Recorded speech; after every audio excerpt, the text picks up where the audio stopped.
देखिए, मैं आपसे एक स्पष्ट रूप से एक बात बताना चाहता हूं कि चोर की दाढ़ी में हमेशा तिनका होता है।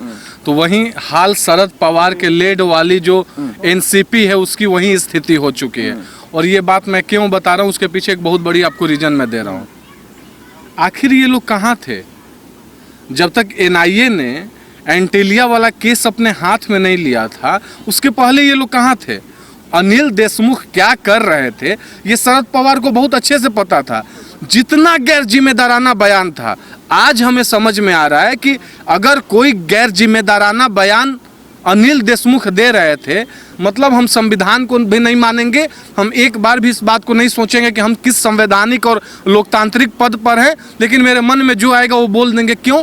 क्योंकि हमारे पार्टी का जो सुप्रीमो है, हमारे पार्टी का जो बॉस है, एनसीपी के जो बॉस है शरद पवार, उनका हाथ इनके ऊपर था। 100 करोड़ रुपए की वसूली।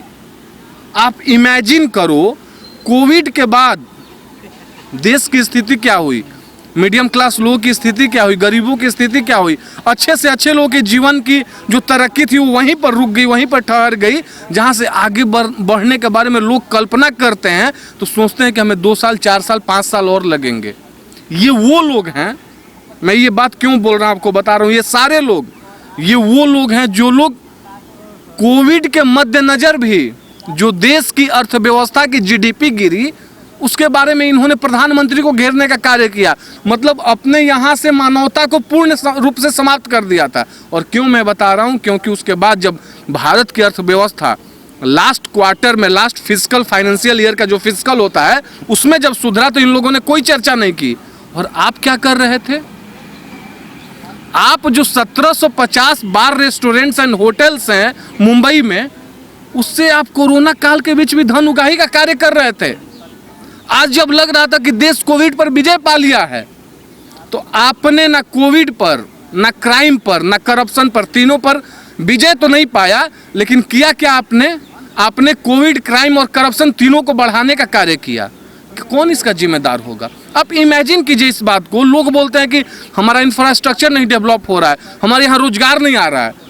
भाई साहब, आप या मैं कोई बिजनेस करूंगा और बिजनेस से पहले जो सरकार संसाधनों के और लोगों के रक्षा के लिए, हित के लिए बनाई गई है, वहीं अपने पार्टी का जो सुप्रीमो है, अपने यहाँ जो पार्टी का होम मिनिस्टर है, वो अपने यहाँ पुलिस कॉप को बुलाकर बोल दे कि तुमको बताना है कि गृह मंत्रालय से, राज्य का जो गृह मंत्रालय है, वहाँ से ये आदेश प्राप्त है कि हर एक बार एंड रेस्टोरेंट से 3-3 लाख रुपए वसूल कर देना है, तो गलती तो होगा ही। सही कार्य से पैसे नहीं आएंगे, तो जब सही कार्य से पैसे नहीं आएंगे तो उसके लिए जिम्मेदार कौन होगा? आज शरद पवार अपनी पार्टी का नाक बताने के लिए बता रहे हैं कि इन्होंने ये क्वारंटीन में थे, हॉस्पिटल में थे, कहाँ से थे। 15 फरवरी के दिन एक बहुत अच्छा वीडियो वायरल हो रहा है, मैं आपको पत्रकार महोदय दिखाना चाहूँगा। ये बैठ करके सार्वजनिक जगह पर जब शरद पवार जी का झूठ यहाँ पर दिखता है, जब ये बता रहे हैं कि वो क्वारंटीन के टाइम में थे, उसी टाइम का ये वीडियो देखिए। ये देखिए, ये अनिल देशमुख जी हैं, ये सार्वजनिक रूप से प्रेस कॉन्फ्रेंस कर रहे हैं, अगल बगल लोग हैं। एक मिनिस्ट्री का बात था, ये तो सिर्फ सचिनबाजी की वजह से अनिल देशमुख पकड़ में आए हैं। अब आप इमेजिन कीजिए कि जब एक मिनिस्ट्री का ये हाल था, तो जितने सारे मिनिस्ट्रीज हैं, जितने सारे मिनिस्टर्स को पोर्टफोलियोज बांटे हुए हैं, उसका स्थिति क्या हो रहा होगा? मतलब लूट और खसोट की सरकार चल रही है। आप लोगों का जो खजाना खाली हो गया था, तो आपको और कुछ नहीं मिल रहा था, तो लोगों को कहीं से भी लूट लेना है। और बिल्कुल शरद पवार इसके जिम्मेदार हैं। अगर कोई गलती पकड़ा जाए और गलती पकड़ाने के बाद भी उसका गार्डियन जो होता है, अगर उसको बचाने का, भरण पोषण का कार्य करने का कोशिश करे, भले ही असफल कोशिश हो, असफल कोशिश यही इसलिए होगी, मैं आज ही आपको बता दे रहा हूँ, क्योंकि कहीं ना कहीं जब महाराष्ट्र की जनता वहाँ से दबाव बनाएगी, जब भारत की जनता दबाव बनाएगी, तो इनको ये बात महसूस होगा कि हमें इसको हटाना। हो सकता है कि 1-2 दिन में अनिल देशमुख से ये इस्तीफा भी ले ले। अच्छा, लेकिन सबसे ज्यादा अगर किसी को सफाई देनी चाहिए तो शरद पवार हैं। आज शरद पवार एक भी स्टेटमेंट नहीं दे रहे हैं जहां से उनको लगे कि अनिल देशमुख गलती कर रहा है। वो किसको कटघरे में खड़ा करने का कोशिश कर रहे हैं? परमवीर सिंह को। पुलिस कमिश्नर किसको जवाब देने के लिए रिस्पॉन्सिबल होता है? जिसके पास राज्य सरकार का गृह विभाग होता है, अनिल देशमुख थे। किस नाते? उद्धव ठाकरे को भी मैं एक बार समझ लेता हूं कि मुख्यमंत्री हैं वो महाराष्ट्र के, उनको जवाब दे रहा तो समझ में आता, ठीक है सीएम है। शरद पवार को किस नाते वो जाकर ब्रीफिंग देते थे, इसका जवाब कौन देगा? संजय राउत का आपने लेटेस्ट ट्वीट देखा होगा। संजय राउत ने एक स्टेटमेंट दिया था कि अगर बात बात पर हम इस्तीफा लेने लगे तो फिर सरकार कौन चलाएगा। मतलब आप इतने बेशर्म हो गए हैं, आप बेशर्मी की पराकाष्ठा को उस कदर पार कर चुके हैं कि आपको पता है कि हम गलत कर रहे हैं, लेकिन उसके बावजूद आप इसलिए एक्शन नहीं लेना चाहते हैं क्योंकि कहीं ना कहीं से जो भोली भाली पब्लिक है उसको आप बरगलाना और गुमराह करना चाहते हैं। और क्यों नहीं उद्धव ठाकरे जिम्मेदार होगा? भारत के लोकतंत्र की सबसे बड़ी खूबसूरती है, चाहे केंद्र सरकार हो तो केंद्र में प्रधानमंत्री जो होता है उसके नेतृत्व में ही मंत्री परिषद का गठन होता है, और जो कार्य होता है मंत्री परिषद के द्वारा उसके लिए कहीं ना कहीं प्रधानमंत्री जिम्मेदार होता है। वैसे ही भारत के लोकतंत्र के अनुसार मुख्यमंत्री के नेतृत्व में, मुख्यमंत्री के विचार से जो मंत्री परिषद का राज्य में गठन होता है, कहीं ना कहीं से राज्य की मंत्री परिषद की इकाई सही करे या गलत करे उसके लिए मुख्यमंत्री जिम्मेदार होता है। तो उद्धव ठाकरे ने अगर मुख्यमंत्रित्व का जिम्मेदारी लिया है, आज भी वो पद का निर्वहन कर रहे हैं, अपनी राजनीतिक उनकी जो महत्वाकांक्षा है इस कदर ऊपर उठ चुके हैं। कोई दूसरा रहता तो बोलता कि मैं मुख्यमंत्री रहते हुए अगर इसको कंट्रोल नहीं कर सकता हूं तो कहीं ना कहीं पब्लिक सेंटिमेंट्स को देखते हुए मैं अपने पद से इस्तीफा दूंगा स्वेच्छा से, लेकिन उन्हें तो चाहिए नहीं। आपकी सरकार भ्रष्टाचार में लिप्त है, आपके सरकार में क्राइम नहीं कंट्रोल हो रहा है, आपके सरकार में जिसको मन उसको, मनसुख हिरेन के साथ क्या हुआ, क्या गलती थी उसकी? मतलब आप किसी को फंसाने के लिए अब किसी की जिंदगी से भी खिलवाड़ कर दोगे। आप पहले उसकी गाड़ी चोरी की और कहीं से आप पकड़े ना जाएं, इसके लिए आपने उसको मार करके उसके हत्या को सुसाइड दिखा दिया। हम क्यों ना माने कि सेम केस सुशांत सिंह राजपूत के साथ हुआ होगा? सरकार तो वही थी, वहां भी पैसे का खेल हो सकता है, बड़े बड़े लोगों का नाम आता था। जो सरकार अगर 12 से 100 करोड़ की उगाही की बात कर सकती है, वहां पर तो ऐसे ऐसे लोगों का नाम आया था जो एक बार में 100 करोड़ दे देंगे एट ए टाइम। हो सकता है कि इनके आदेश पर, इनके कहे अनुसार, अनिल देशमुख के कहे अनुसार वहां पर सेम कंडीशन हुआ होगा। आपको याद होगा कहां कहां से लोग जाते थे। राजदीप सरदेसाई दिल्ली से मुंबई पहुंच के रिया का इंटरव्यू लिया था, लेकिन उस समय पटना के जो सिटी एसपी थे विनय तिवारी, वो जब उस केस के जांच के लिए पटना से मुंबई पहुंचे थे तो पता नहीं किस तरह का रूल और एक्ट लगाकर उनको क्वारंटीन पीरियड में भेज दिया गया था। आखिर कौन जवाब देगा इसका? जिस तरीके से शरद पवार मुद्दे को भटका रहे हैं, परमवीर सिंह की चिट्ठी में कहीं नहीं लिखा है कि सचिन वाजे अनिल देशमुख से फरवरी के बीच मिला था, बल्कि अगर आप परमवीर सिंह के दिए हुए चैट मैसेज पढ़ेंगे तो उनमें साफ लिखा है कि वाजे और देशमुख के बीच मीटिंग फरवरी के एंड में हुई थी, जिस समय वो शरद पवार के मुताबिक होम क्वारंटीन में थे, लेकिन असल में सार्वजनिक कार्यक्रम के अटेंड करने की फोटो तक डाल रहे थे। हाँ, बिल्कुल, मैं वही बात आपसे बता रहा हूं कि शरद पवार का एकमात्र उद्देश्य है कि उनकी पार्टी बची रहे। शरद पवार को और किस चीज से मतलब है? शरद पवार के बारे में अगर आप शुरू से लेकर अभी तक देखेंगे तो ये लोग कुछ ऐसे लोग हैं जो अपनी राजनीतिक सिद्धि और राजनीतिक महत्ता को प्राप्त करने के लिए इस राष्ट्र से खिलवाड़ कर सकते हैं, इस राष्ट्र को कहीं भी झोंक सकते हैं। वैसे सारे इंसानों का नाम शरद पवार है, वैसे सारे इंसानों का नाम उद्धव ठाकरे है, वैसे सारे इंसानों का नाम कांग्रेस के राहुल गांधी और प्रियंका गांधी है। तो बिल्कुल जिस इंसान के पास ना अपना कोई बेसिक लीडरशिप क्वालिटी हो, बेसिक लीडरशिप क्वालिटी का मतलब होता है कि जिसके पास अपना कोई भी वोट बैंक की राजनीति ना हो। आज आप देखिए कि ये लोग वो लोग हैं जो गरीबों का बात करते करते महाराष्ट्र में जितने गन्ना मिलों के बारे में आप देखेंगे सारे के सारे शरद पवार के नेतृत्व में कार्य करती है, या तो शरद पवार के या शरद पवार के नेतृत्व में कार्य करती है। तो ये वो लोग हैं जो गरीबी की बात करते हुए खुद खरबपति हो गए। तो आज उनका सिपाही, उनका प्यादा, राज्य के मंत्री परिषद का जब गठन होता है तो गृह मंत्रालय अपने बहुत इंपॉर्टेंट किसी जो सबसे विश्वासी पात्र होता है उसको देने का कार्य किया जाता है। अनिल देशमुख को बचाने का एकमात्र मूल उद्देश्य यही है पत्रकार महोदय, क्योंकि कहीं ना कहीं इस बात को शरद पवार समझ रहे हैं कि उस 100 करोड़ में जो 50 करोड़, 60 करोड़ या 80 करोड़, एग्जैक्ट फिगर तो मेरे पास नहीं है, लेकिन ये सच्चाई है कि उनके पास पैसा पहुंचता होगा। अनिल देशमुख को कभी भी हिम्मत नहीं होता कि वो किसी पार्टी का जब नेता है तो अपने सुप्रीमो को बताए बिना इतना बड़ा कदम उठवाता। अब आज शरद पवार को लग रहा है कि अगर इसको मैं नहीं बचाया और कहीं मीडिया के सामने ये मुंह खोल दिया तो आज लालू यादव 70 के बाद जैसे जाकर वहां पर रांची का बिरसा मुंडा केंद्रीय कारा जो है रिम्स में जैसे एडमिट है, अपने बुढ़ापा काट रहे हैं, वहां पर शरद पवार को लग रहा है कि कहीं ना कहीं सेम कंडीशन मेरे साथ ना हो जाए, और बस वही एकमात्र रीजन है, जेल जाने से बचने के लिए शरद पवार अनिल देशमुख का पक्ष ले रहे हैं। अच्छा, आपको नहीं लगता कहीं ना कहीं जो मनमोहन सरकार है उसको पुनर्जीवित किया गया है महाराष्ट्र के अंदर? मनमोहन सरकार को पुनर्जीवित करने का मतलब अगर आप बोल रहे हैं तो मैं एक बात आपको बताना चाहूँगा।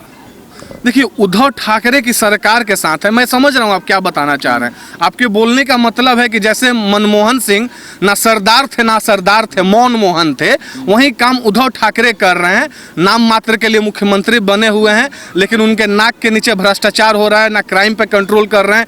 कोविड जैसा पैंडेमिक डिजीज, बिहार को बहुत पिछड़ा राज्य बताया जाता है। जाकर बिहार का केस देखिए। उत्तर प्रदेश देश का सबसे बड़ा राज्य है, उत्तर प्रदेश की स्थिति देखिए। और महाराष्ट्र, प्रतिदिन 30,000 से ज़्यादा कोविड के केसेस आ रहे हैं, तब जब कोविड के वैक्सीनेशन का 2 महीना से ज़्यादा बीत चुका है। तो अगर ये लोग कुछ कार्य नहीं कर पा रहे हैं, और लास्ट में ये लोग पता है क्या करते हैं, लास्ट में इनके पास, हम लोग बचपन में देखते थे कि बच्चे जब अपना बल्ला लेकर आते थे तो बोलते थे कि ठीक है, अगर हमको बैटिंग दोबारा नहीं दोगे आउट होने के बाद तो ना खेलेंगे ना खेलने देंगे, खेलवे बिगाड़ देंगे, ना खेलब ना खेले देव, खेलवे बिगाड़ दें। वही काम उद्धव ठाकरे की सरकार कर रही है।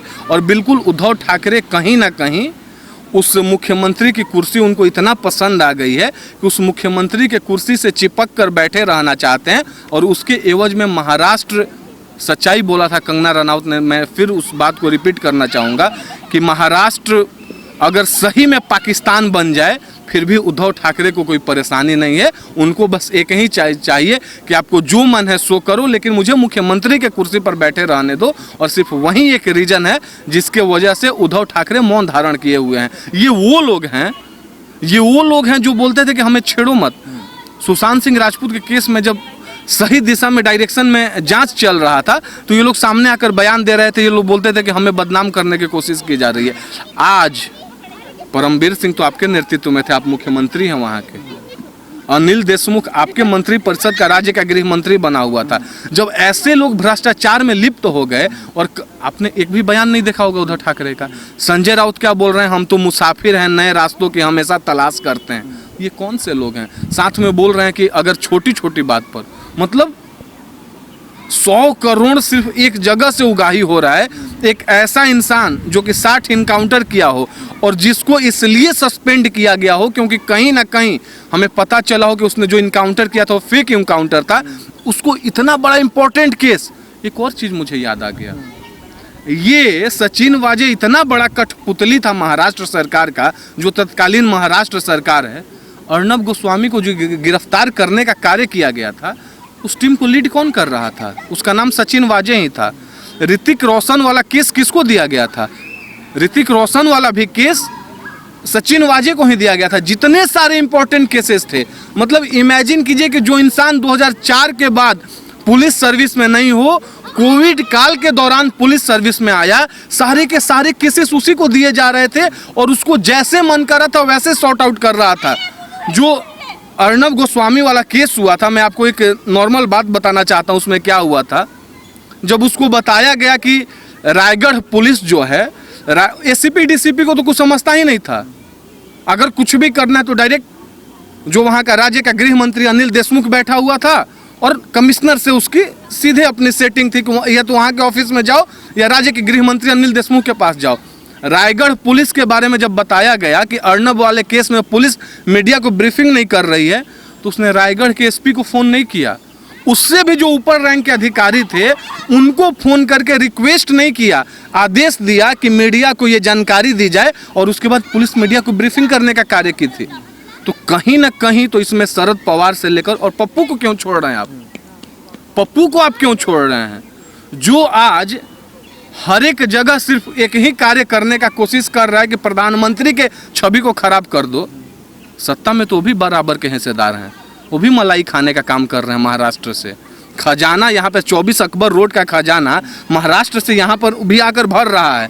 कहाँ गए ये लोग? अच्छा, जिस तरीके से 100 करोड़ का मामला केवल मुंबई से आया है, अगर पूरे महाराष्ट्र की बात की जाए तो कितना होगा? और आपने बात की पप्पू की, अगर यही घटना किसी दूसरे राज्य में होती तो अब तक का तो इस्तीफों की मांग हो जाती कि नरेंद्र मोदी इस्तीफा दे, योगी इस्तीफा दे, लेकिन अब तक कोई इस्तीफे की मांग नहीं कर रहा कि अनिल देशमुख को इस्तीफा दे देना चाहिए। बिल्कुल, इस्तीफे की मांग ही नहीं हो जाती। देखिए, भारतीय जनता पार्टी के अलायंस की जहाँ भी सरकार है, चूँकि मैं बिहार से आता हूँ, मैं आपको एक बात बताना चाहूँगा। हमारे बिहार में जो नए मंत्री परिषद का गठन हुआ था नीतीश कुमार जी के नेतृत्व में, कहीं से एक मंत्री थे मेवालाल चौधरी जी, किसी केस में कन्विक्टेड नहीं थे, कोर्ट में मामला चल रहा था, जब बीजेपी को पता चला तो बीजेपी ने सीधे बोल दिया कि इनको इस्तीफा दिलाइए। किसी को बोलने का जरूरत नहीं पड़ा, इतना बड़ा केस नहीं हुआ, ना उन पे कोई ये आरोप लगा था कि 100 करोड़ 200 करोड़ और 500 करोड़ की उगाही हो रही है। उसके बावजूद ये लोग उनको घेरने का कार्य किए। आज सारे लोग के मुंह में दही जमी हुई है। और बहुत सही बात आपने बोला कि किसी भाजपा शासित राज्य में ऐसा हो जाता। भाजपा तो वैसी पार्टी है कि अगर वो राष्ट्र के हिमाकत की बात करती है, राष्ट्र के लोगों को आगे बढ़ाकर लेकर चलने की बात करती है, तो आप देख लीजिए, मैं नाम नहीं लूंगा लेकिन आपको पता होगा कि पार्टी को जहां भी लगता है कि कहीं ना कहीं मेरे नेतृत्व में जो सरकार किसी राज्य में कार्य कर रही है और वहां पर मुख्यमंत्री या कोई मंत्री बैठा हुआ है, अगर उसे लगता है कि he is not fit for that post, party खुद से उसको साइड करने का कार्य करती है, अपना मंथन करके, अपने पार्टी के अंदर मंथन करके। तो उसके बारे में आप चर्चा कीजिए। ये लोग मुंह दिखाने लायक लोग नहीं हैं, जिन्होंने आज तक देश को लूटने का ही कार्य किया और कहीं से सिर्फ और कुछ नहीं तो देश को जो आगे लेकर जाने का कार्य हम करेंगे। क्या हमारे पास कुछ नहीं है, हम एक ही चीज़ करेंगे, किसान आंदोलन, किसानों को बेवकूफ़ बना दो, झूठ बोल दो, 370 और 35 से हटे लोगों को गुमराह कर दो, भारत की तुलना कुछ नहीं मिले, कोई पॉइंट ना मिले तो हम चुनाव लड़ेंगे बंगाल में जाकर प्रचार नहीं करेंगे, लेकिन यहाँ पर 10 जनपद या 24 अकबर, ये मैं पप्पू की बात बता रहा हूँ, 10 जनपद या 24 अकबर रोड से बैठकर भारत का तुलना गद्दाफी से कर दो, प्रधानमंत्री का तुलना कि गद्दाफी भी चुनाव लड़ के आता था, इजराइल इराक से और लीबिया से कर दो, अफगानिस्तान से तुलना कर दो। ये हम कार्य करने का कोशिश करेंगे। जितना भारत को बदनाम करने का, भारत के प्रधानमंत्री के छवि को खराब करने का कोशिश होगा करेंगे, लेकिन हम सही मायने में लोकतंत्र का क्या मतलब होता है, एक पॉलिटिकल ओपोनेंट का क्या मतलब होता है, उसका हम कभी निर्वहन नहीं करेंगे। ये जो कार्य है, चाहे पप्पू हो या उद्धव ठाकरे हो या संजय रावत हो या शरद पवार हो, ये सारे लोग यही कार्य कर रहे हैं। और एक लास्ट बात मैं बताना चाहूँगा कि बिल्कुल जब एक यही मैंने बोला था कि एक पार्टिकुलर मिनिस्ट्री से, और उसमें सिर्फ बार, रेस्टोरेंट एंड होटल्स हैं, उसके अलावा कितने सारे ऐसे केसेस हैं, ट्रांसफ़र पोस्टिंग से लेकर कैसा क्या धंधा चलता होगा, आप भी समझ सकते हैं, मैं भी समझ सकता हूं। जब एक पार्टिकुलर डिपार्टमेंट से 100 करोड़ रुपए की उगाही प्रति महीने हो रही थी और उसके लिए राज्य का गृह मंत्री आपको निर्देशित करता है, तो इमेजिन कीजिए कि महाराष्ट्र छोटा स्टेट नहीं है। महाराष्ट्र में कितने सारे लोग हैं, कितने डिपार्टमेंट्स हैं मिनिस्ट्रीज़ के, और कहाँ से कितना पैसा आता होगा और महाराष्ट्र कैसे भ्रष्टाचार में लिप्त